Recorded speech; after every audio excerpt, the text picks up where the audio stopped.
सो hi everyone, स्वागत है आप लोगों का न्यू वीडियो में जिसका नाम है क्रांति की शुरुआत। तो फ्रांसीसी सम्राट लुई 16वें ने 5 मई सन 1789 को नए करों के प्रस्ताव के अनुमोदन के लिए स्टेट्स जनरल की बैठक बुलाई। ये कब बुलाई? ये बुलाई है सर लुई 16वें ने। ये आप लोगों के लिए समझ लीजिए, इस तरीके से सवाल आएगा। कौन सा फ्रांसीसी सम्राट 5 मई 1989 को नए करों के प्रस्ताव के अनुमोदन के लिए स्टेट्स जनरल की बैठक बुलाई? तो आप लोग कहिएगा वो सम्राट था लुई 16वां। कब बुलाई? 5 मई सन 1789 को। क्या करने के लिए? नए करों के प्रस्ताव के अनुमोदन के लिए। कौन सी बैठक बुलाई? स्टेट्स जनरल की बैठक बुलाई। इस तरीके से आप लोग अगर याद करोगे तो आप लोगों को पक्का याद हो जाएगा। अगर इन्हें आप शॉर्ट में याद करना चाहते हैं तो आप लोग ये वाला जैसे ही चैप्टर खत्म होगा, इसके लिए हम शॉर्ट नोट्स और बाकायदा बोर्ड पर आप लोगों को किस तरीके से याद करने हैं वो हम बता देंगे। एक एक टॉपिक सर आपके दिमाग में घुसेगा। बस आप शुरू से लेकर आखिरी तक हमारे साथ में रहिएगा। आपको क्लास 9th में भी 90 लेने हैं और क्लास 10th में भी 90 ले लेने हैं। ये दोनों में आपको 90 लेने हैं। कैसे लेने हैं वो हम बताएंगे कैसे लेने हैं। बस आप लोग आखिरी तक हमारे साथ रहिएगा। तो देखिए, बैठक बुलाई। प्रतिनिधियों की मेजबानी के लिए वर्साय के एक आलीशान भवन को सजाया गया। मतलब जो उसमें प्रतिनिधि थे उनकी मेजबानी का मतलब क्या है कि उनको बैठने के लिए एक वर्साय के एक आलीशान भवन को सजाया गया। पहले और दूसरे स्टेट्स के ने इस बैठक में अपने 300 प्रतिनिधि भेजे, जो आमने सामने के कतारों में बिठाए गए। मतलब 300 इधर बैठे हैं, 300 इधर बैठे हैं, तो 300 इधर बैठे हैं आमने सामने। इनका मुख इधर होगा, इनका भी मुख इधर होगा। ये आमने सामने 300 प्रतिनिधि भेजे गए जो कि आमने सामने बैठे। तीसरे स्टेट्स के 600 प्रतिनिधि उनके पीछे खड़े किए गए। अब 600 प्रतिनिधि जो तीसरे स्टेट्स के थे वो इनके पीछे 300 खड़े किए गए, इनके पीछे 300 खड़े किए गए। तीसरे स्टेट्स का प्रतिनिधित्व इनके अपेक्षाकृत समृद्ध एवं शिक्षित वर्गों द्वारा किया जा रहा था। किसान, औरतों एवं कारीगरों का सभा में प्रवेश वर्जित था। किसान नहीं जा सकते थे, औरत नहीं जा सकती थी, और जो काम करते हैं कारीगर वो नहीं जा सकते थे। फिर भी लगभग 40,000 पत्रों के माध्यम से उनकी शिकायतें एवं मांगों की सूची बनाई गई। अब आप लोग देख लीजिए, मतलब उसमें किसान नहीं गया, औरत नहीं गई और यहाँ तक कारीगर भी नहीं गए, फिर भी 40,000 पत्रों के माध्यम से उनकी शिकायत एवं मांगों की सूची भी बना दी गई, जिसे प्रतिनिधि अपने साथ लेकर आए थे।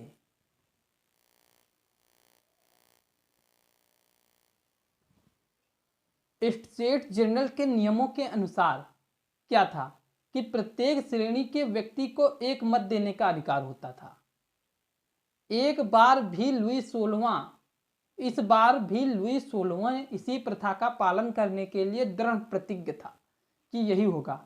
परंतु तीसरे वर्ग के प्रतिनिधियों ने मांग रख दी कि इस बार पूरी सभा द्वारा मतदान कराया जाना चाहिए। मतलब ये क्या चीज कह रहा था कि जैसे 300 इधर आदमी बैठे हैं, 300 इधर आदमी बैठे हैं, 300 इधर खड़े किए गए, 300 इधर खड़े किए गए, ठीक। अब परंतु इसमें एक बात थी कि प्रत्येक श्रेणी के व्यक्ति को केवल एक मत देने का अधिकार था। वो केवल एक ही मत दे सकता था। लेकिन तीसरे वर्ग के प्रतिनिधियों ने मांग क्या रख दी कि पूरी सभा द्वारा मतदान कराया जाना चाहिए। इसमें से केवल एक ही आदमी करेगा 300 में से, इसमें से भी 300 में से एक आदमी करेगा, इसमें से भी करेगा, इसमें से भी करेगा। मतलब जो ये 600 आदमी हैं इधर उधर, 1200 आदमी हैं, उनके द्वारा केवल 4 ही वोट की जाएंगी। ये कौन सी बात हुई? और तीसरे इलिस्ट्रेट ने बस यही मांग रखी थी कि हम जो 1200 आदमी हैं, हम 1200 के 1200 ही वोट करेंगे, एक एक नहीं आएगा, इस श्रेणी से एक आएगा, इस श्रेणी से एक आएगा, जिसमें प्रत्येक सदस्य को मत देने का अधिकार होगा। यह एक लोकतांत्रिक सिद्धांत था जिसे मिसाल के तौर पर रूसो ने अपनी पुस्तक द सोशल कॉन्ट्रैक्ट में प्रस्तुत किया था। जब सम्राट ने इस प्रस्ताव को अस्वीकार कर दिया तो तीसरे इलिस्ट्रेट के प्रतिनिधि विरोध जताते हुए सभा से बाहर चले गए। जब ये चीज कहा इन लोगों ने कि हमें एक एक वोट करनी है, वो नहीं करेंगे, हम सब लोग वोट करेंगे, लेकिन तीसरे इलिस्ट्रेट की बात को सम्राट ने बिल्कुल खारिज कर दिया और उन्हें फिर वो लोग नाराज होकर सीधे सभा से बाहर चले गए। तीसरे इलिस्ट्रेट के प्रतिनिधि स्वयं को संपूर्ण फ्रांसीसी राष्ट्र का प्रवक्ता मानते थे, नेता मानते थे कि हम फ्रांसीसी राष्ट्र का नेता हैं, तथा उनकी कुशलता एवं उपयोगिता राजहित में होती थी। 20 जून को ये प्रतिनिधि वर्साय के इंडोर टेनिस कोर्ट में जमा हुए। कहाँ के टेनिस कोर्ट में? सर, वर्साय के इंडोर टेनिस कोर्ट में जमा हुए। उन्होंने अपने आप को नेशनल असेंबली घोषित कर दिया। क्या घोषित कर दिया? नेशनल असेंबली घोषित कर दिया और शपथ ली कि जब तक सम्राट की शक्तियों को कम करने वाला संविधान तैयार नहीं किया जाएगा तब तक असेंबली भंग नहीं होगी। उनका नेतृत्व कौन कर रहा था? मिराब्यो और आबेसिये ने किया। कौन कौन किया सर? दो व्यक्ति आ रहे हैं, मिराब्यो और आबेसिये। ये पता नहीं कौन कौन तरीके से नाम है। मिराब्यो और आबेसिये ने किया।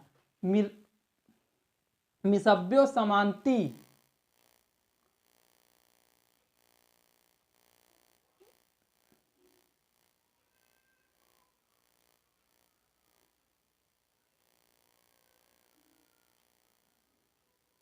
ये चीज आप लोग थोड़ा पढ़ लीजिए, तिथियां आप देख लीजिए ये चीज, फिर उसके आगे का पढ़ाएंगे। महत्वपूर्ण कुछ तिथियां हैं कि 1774 में क्या होता है। 1774 में लुई 16वें फ्रांस का राजा बनता है। सरकारी खजाना खाली हो चुका था और प्राचीन राजतंत्र के समाज में असंतोष गहरता जा रहा था। अब 1789 को क्या होता है? स्टेट जनरल का आह्वान हुआ। तृतीय स्टेट नेशनल असेंबली का गठन करता है। बास्तीला पर हमला होता है।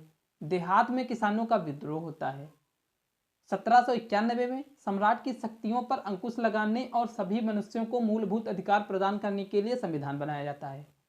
1792-93 में फ्रांस गणराज्य बनता है।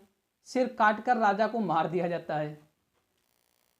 जैकोबिन गणराज्य का पतन, फ्रांस पर डायरेक्टली का शासन। 1804 में क्या होता है? नेपोलियन फ्रांस का सम्राट बनता है। यूरोप के विशाल भूभाग पर कब्जा कर लेता है। 1815 में वॉटरलू में नेपोलियन की हार हो जाती है। ये तिथियां हैं सर, ये आप लोग याद कर लीजिएगा। इसके आगे का थोड़ा पॉइंट बचा है वो हम देख लेते हैं। वीडियो लंबी हो जाएगी, कोई दिक्कत नहीं, लेकिन आप लोगों को समझ में आनी चाहिए। विशेषाधिकारों वाले समाज को समाप्त करने की आवश्यकता से सहमत था कौन? मिराब्यो। उसने एक पत्रिका निकाली और वर्साय में जुटी भीड़ के समक्ष जोरदार भाषण भी दे दिए। आबूस ये मूलतः पादरी था।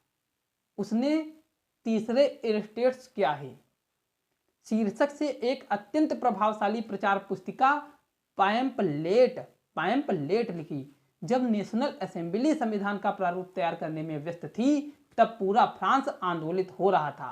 कड़ाके की ठंड के कारण फसल मारी गई और पाव रोटी की कीमतें आसमान छू रही थी। वो तो आप लोग देख ही चुके होंगे, क्योंकि अगर फसल खराब हो गई तो पाव रोटी का रेट जो है वो बढ़ेगा ही, घटेगा नहीं, क्योंकि उसकी कीमत और लागत बहुत ज़्यादा हो रही है,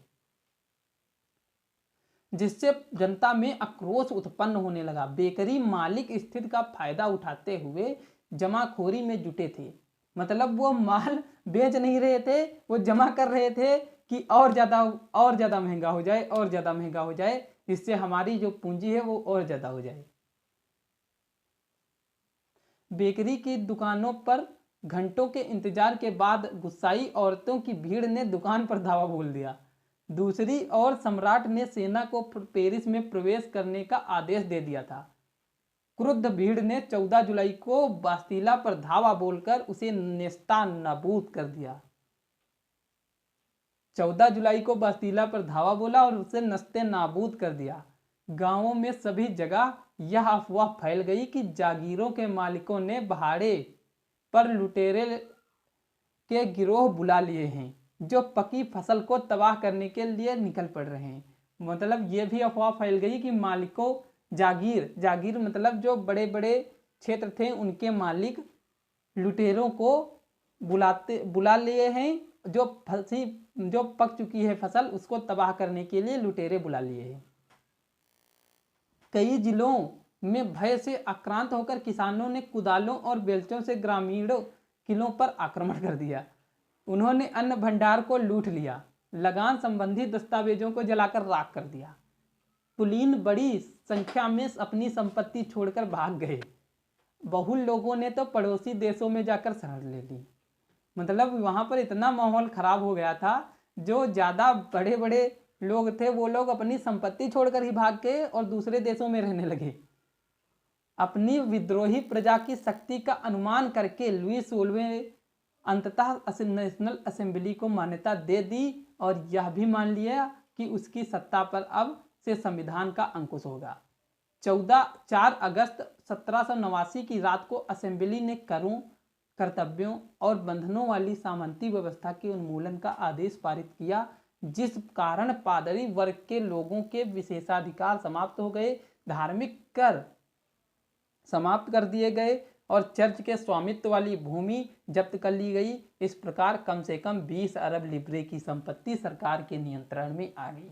तो आप लोगों को यहाँ तक समझ में आ गया हो तो कमेंट में ज़रूर बताइएगा। मिलते हैं आपसे अगली वीडियो में। अगली वीडियो में हम क्या करेंगे सर, हम पढ़ेंगे पुरातन शासन व्यवस्था। ये टॉपिक ख़त्म करके ही जाना है, थोड़ी बहुत दिक्कत होगी लेकिन आप लोग समझ लीजिएगा।